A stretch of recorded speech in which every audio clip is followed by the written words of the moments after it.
আজকে যাচ্ছি শের পাঞ্জাব। তো দিদিভাই আজকে পার্টি দেবে বলেছে, রমজান মাস চলছে তাই দিনের বেলা যাওয়া হয়নি। তো আজকে যাচ্ছি, একটু রাত হয়েছে।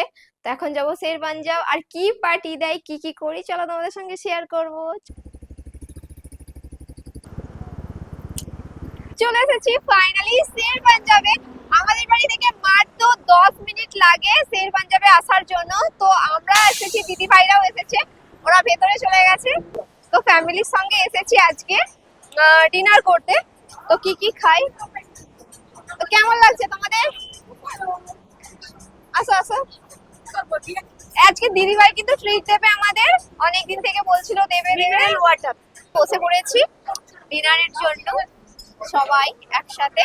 আমরা এখন এসেছি কোলাঘাটে শের পাঞ্জাবে। আর এখানে আমরা ফ্যামিলি নিয়ে এসেছি, আর এখানে যে স্পেশাল কিছু ডিশ আছে সেগুলো আমরা ট্রাই করবো আর তোমাদের দেখাবো এখানে ফুডের কোয়ালিটি কেমন, প্রাইস অনুসারে কিভাবে কি কোয়ালিটি মেনটেন হচ্ছে নাকি। অর্ডার দাও। আমরা এখানে অর্ডার করেছিলাম চিকেন হাক্কা নুডলস আর চিকেন তন্দুরি।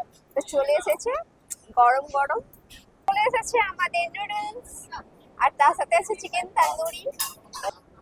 তো চলো এখন শের পাঞ্জাবের হাক্কা নুডলস ট্রাই করছি।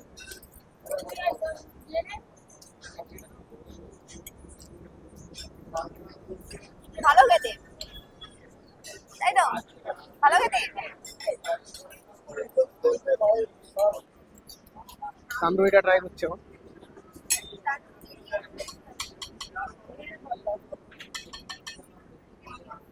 খুব সুন্দর খেতে, খুব সুন্দর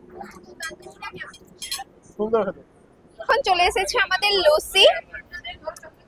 তো এখানকার লস্যি ফার্স্ট টাইম চিজ।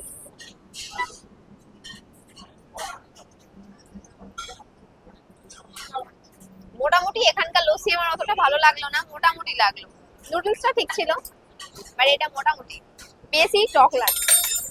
খাবার খাওয়া এখন শেষ হয়ে গেছে, খাবারগুলো অনেক সুন্দর ছিল। নাইট আউটে বেরিয়েছিলাম ফ্যামিলির সাথে, অনেক একটা সুন্দর কিন্তু নাইট গেল। তো তোমরাও আসতে পারো তোমাদের ফ্যামিলির সঙ্গে। টাটা।